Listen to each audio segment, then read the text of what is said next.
जो मुख्यमंत्री उर्दू के खिलाफ था वो कयामत की बात कर रहा है। अरे कयामत के अलावा कोई दूसरा शब्द इस्तेमाल करो। फिर कहता हूं मैं आपसे, जब मुख्यमंत्री घिर जाते हैं, बीजेपी कमजोर हो जाती है, उनकी कुर्सी जाने का डर बढ़ जाता है, तो वो क्या करते हैं? कम्युनल हो जाते हैं। जितना उनकी कुर्सी को खतरा होगा उतना ही वो कम्युनल हो जाएंगे। बनारस में तोड़फोड़ चल रही है, वो तो इसलिए कर रहे हैं ना क्योंकि विकास दूसरा दिखाना नहीं उन्होंने कौन सा विकास किया है? पानी बरस जाए तो आज भी गोरखपुर में नाव चलेगी, मेट्रो नहीं चल पाई। आप तो वो लोग हैं ना जिनके पास सब आर्काइव में पड़ा होगा।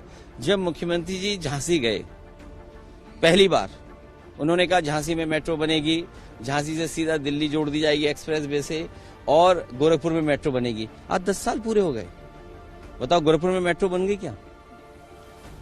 और स्मार्ट सिटी के नाम पर सोचो कितना पैसा लूट लिया। प्रधानमंत्री जी ने जो अपना गोद गांव लिया, स्टेट गवर्नमेंट ने उसको अनाज छोड़ दिया और प्रधानमंत्री जी ने अनाज छोड़ दिया।